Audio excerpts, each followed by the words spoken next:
sigi tokera nanu thoi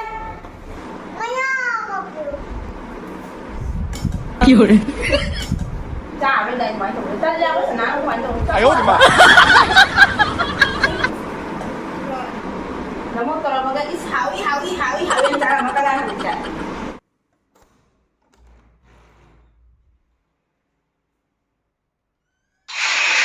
Hello guys, welcome back to my channel. Mayam good morning. Kamay tongdari ke mayam bu. Ado ngasi ki video se kari no hai pada ai ki sum ID eina dum sesiga room sida lai di basiga kamaina di matam se len bage hai pato nongmagi matam kamai tawraga lenja bage hai pada mayam da sum share taw jarake.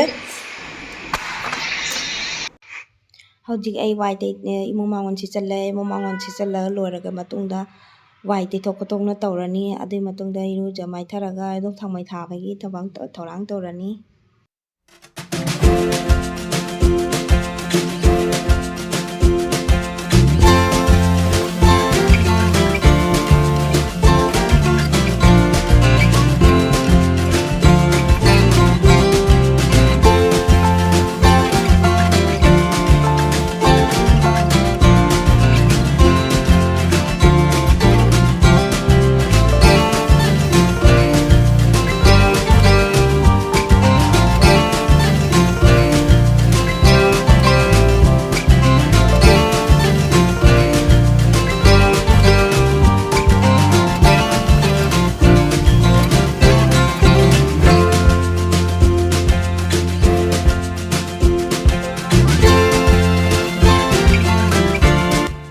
ado mayam akhoi hojiki oina di makha da thana hipiya ko akhoi hojik lai se phara dani quarter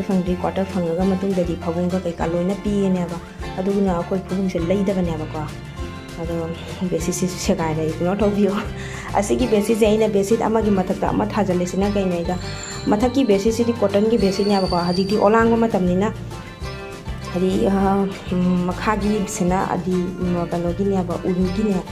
makha gi sina asaba phidunya ba ado matha ki sina cotton gi phini haji de olang bani na aduna matha ki siga macha se ai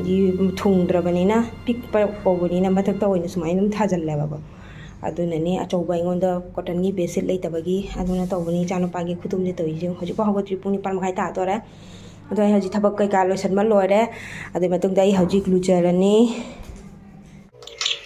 iru thokpa lore ba matung da ai haji amu duk thage na tawre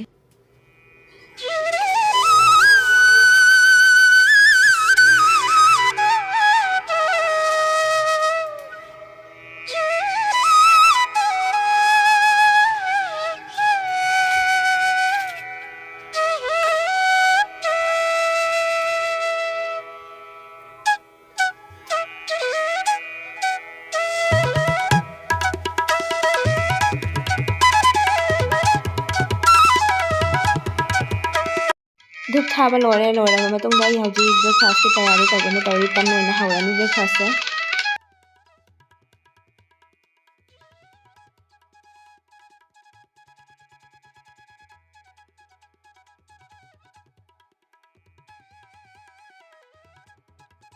sida laire breakfast ngasi di breakfast tan oina charani jam ga tawraga dum charani ado asina aigi ani magi ani chanupa gi ani khwani ani ni tawra charani masigi breakfast tan hoina sasala haji gai sak thongre baro ki sak thongale sigi khongdum se chanupa na ka amini do mangonda ka alame si haji ai nga ga tawra thongdu ni ngarang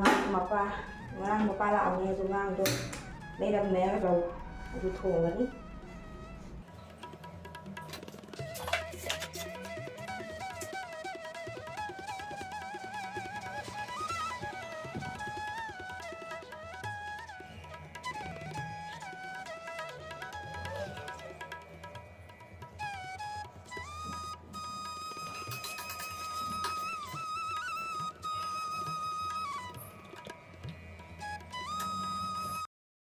ai ngasai digi chak thongin ai mangonda ngasai digi kaurimi ichan nupa ngasai digi kaurimi mama khada sanari angang singa ina lao baro tare sari pung ama ta tore ai chak thonggo lorak tore ado maji ko laktri ngasi di tokera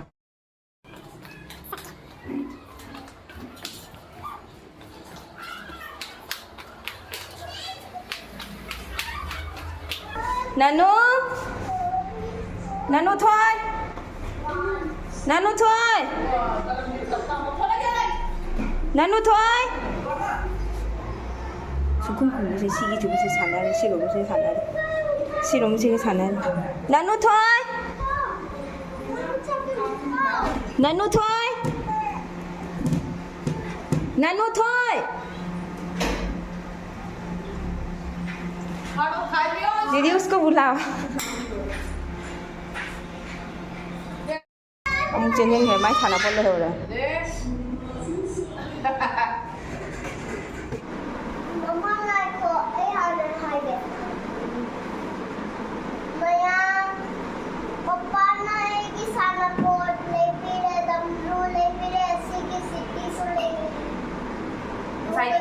thấy không đúng thùng có cái này đấy không có đúng dầm thôi không có đúng dầm là thùng nào quả thì sẽ đây là không đúng thùng đó khoai này cái cái này sang kia sang nó đúng sao đấy sang thì làm trắng nhưng không đẹp nữa sang thì phải gì thì thôi đấy mày sẽ đây đấy sao mà hỏi đâu anh mình làm ăn chơi đi ngang đi đâu đã ngang bao nhiêu không ngang bao nhiêu mà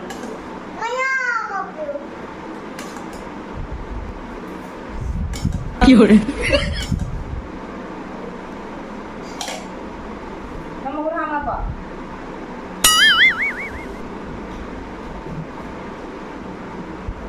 Yang ai mampu sehan waktu deh.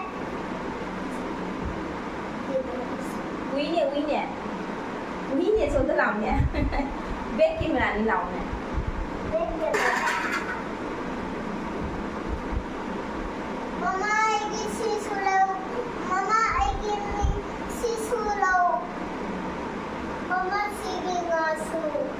Gì cha rồi mà sigi masuk dulu ao beli gua cha rồi thì nhé họ buông ngại này là cha rồi thì mày ăn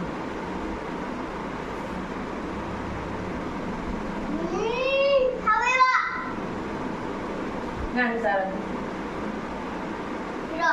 cái gì nhà rồi nhà quá rồi không ai nên sẽ nạp không đúng không bottle gold không mà cứ trang cái tà thôi xuống đi không được lẩu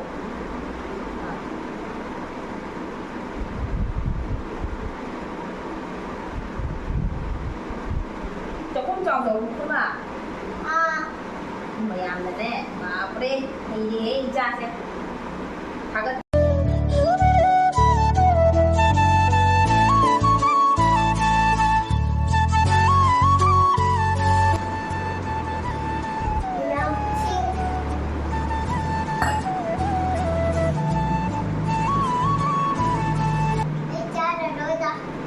mai hồi là gì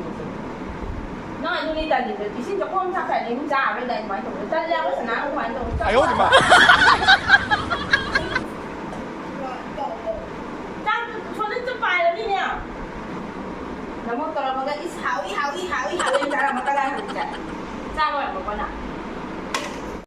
Ado maya ama aise siga kon phengdo e chak chaba tokpa loraba matungda kon se phengdokpa gi pusalei ngai sida camera se thamba gi mamang sida mana tawri se jingu se magi sana pot mayam sing se ma se pusala ga gi sana pot sing se ulali nai na tawri ni aduna ai gi kon phengba gi camera se thina uba su phangdre mana mamang da jesan ba se na nungai tre ba ko ado su dum ichani na kai dawni ichani lamhen bani kai dawni upai di leite aina mobile se e camera se puthorak pada ma ai gi thunda dum koi tan tana da na magi sana pot se ulla dum lai dori ni ma ado aise siga aina kon se phengdok loraba matungda aise se gas se teithoe phaja tawna clean taw thongna thamme phajana teithok thong aido aigi chula se ama khatang tani chula se single chula se na dum adi journey to da puthok pusin taw da dum nungai dana ko pochai singda yam di wai dana ko ꯍꯧꯖꯤꯛ ꯑꯃꯨꯛ ꯑꯩ ꯐꯤꯔꯣꯟ ꯉꯁꯥꯏ ꯐꯧꯔꯝꯕ ꯃꯌꯥꯝꯁꯤꯡꯗꯣ ꯀꯪꯉꯦ ꯍꯥꯏꯗꯅ ꯍꯧꯖꯤꯛꯁꯦ ꯂꯧꯁꯜꯂꯤꯉꯩ ꯃꯇꯥꯡꯁꯤꯗ ꯃꯥꯅ ꯑꯩꯒꯤ ꯏꯆꯥꯅꯨꯄꯥꯁꯤꯅ ꯀꯣꯏꯆꯦꯟ ꯆꯦꯟꯗꯅ ꯇꯧꯔꯤꯁꯤ ꯑꯩꯒꯤ ꯁꯦꯟꯗꯦꯜ ꯎꯞꯁꯜꯂꯒ ꯃꯃꯥꯅ ꯅꯪꯒꯤ ꯁꯦꯟꯗꯦꯜ ꯎꯞꯁꯜꯂꯦ ꯍꯥꯏꯅ ꯍꯥꯏꯔꯒ ꯀꯣꯏꯆꯦꯟ ꯆꯦꯜꯂꯤꯕꯅꯤ ꯁꯤꯁꯤꯒ ꯑꯁꯤ ꯂꯣꯏꯔꯕ ꯃꯇꯨꯡꯗ ꯑꯩ ꯁꯤꯁꯦ ꯐꯝꯁꯦ ꯐꯖꯅ ꯐꯝꯁꯦ ꯀꯟꯊꯣꯛ ꯈꯣꯠꯇꯣꯛꯅ ꯇꯧꯔꯦ ꯉꯥꯏꯍꯥꯛꯇꯣ ꯅꯨꯡꯊꯤꯟ ꯋꯥꯏꯔꯝꯒꯤ ꯄꯣꯊꯥꯒꯦ ꯍꯥꯏꯗꯅ ꯊꯧꯔꯥꯡ ꯇꯧꯔꯦ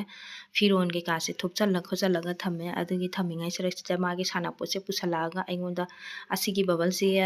ꯀꯣꯡꯒꯣꯟ ꯀꯥꯔꯤꯁꯦ ꯏꯁꯤꯡꯁꯦ ꯍꯩꯗꯣꯛꯎ ꯍꯥꯏꯌꯦ ꯑꯩꯉꯣꯟꯗ ꯑꯩꯅ ꯍꯥꯏꯕ ꯀꯣꯡꯒꯣꯟꯗꯨꯗꯤ ꯍꯩꯗꯣꯛꯄ ꯌꯥꯔꯣꯏ ꯑꯗꯨꯝ ꯃꯥꯡꯈꯤꯗꯣꯏꯅꯦ ꯑꯩꯅ ꯑꯗꯣ ꯍꯥꯏꯕꯀ ꯌꯥꯗꯦ ꯑꯗꯣ ꯁꯤꯁꯤꯒ ꯀꯥꯔꯇꯨꯟꯁꯤꯗꯅꯦ ꯐꯤꯁꯦ ꯁꯨꯃꯥꯏꯅ ꯗꯦꯏꯂꯤ ꯌꯨꯁꯀꯤ ꯐꯤꯁꯤꯡꯗꯣ ꯁꯤ ꯁꯨꯝ ꯍꯥꯞꯆꯜꯂꯦꯕꯀꯣ ꯑꯜꯃꯥꯔꯤꯁꯨ ꯂꯩꯇꯦ ꯀꯩꯁꯨꯝꯁꯨ ꯂꯩꯇꯦ ꯊꯝꯅꯤꯡꯉꯥꯏ ꯂꯩꯇꯦꯕꯀꯣ ꯑꯗꯨꯒꯤꯗꯃꯛꯇ ꯁꯦ ꯀꯥꯔꯇꯨꯟꯗ ꯑꯣꯏꯅ ꯍꯥꯞꯆꯜꯂꯦ ꯑꯁꯤꯅꯤ ꯃꯌꯥꯝ ꯑꯩꯈꯣꯏ ꯍꯧꯖꯤꯛ ꯁꯨꯃꯥꯏꯅ ꯇꯧꯅ ꯏꯃꯥ ꯏꯆꯥꯒꯤ ꯐꯤꯕꯝꯁꯦ ꯂꯦꯜꯂꯤꯁꯦ ꯑꯗꯣ ꯍꯧꯖꯤꯛ ꯏꯃꯥ ꯏꯆꯥ ꯍꯧꯖꯤꯛ ꯄꯣꯊꯥꯔꯦ ꯀꯟꯅ ꯁꯤꯠꯂꯤ ꯅꯨꯡꯊꯤꯟꯒꯤ ꯃꯄꯥꯟꯗ ꯐꯝꯂꯤ ꯅꯨꯡꯁꯤꯠ ꯁꯤꯠꯂꯤ ꯀꯟꯅ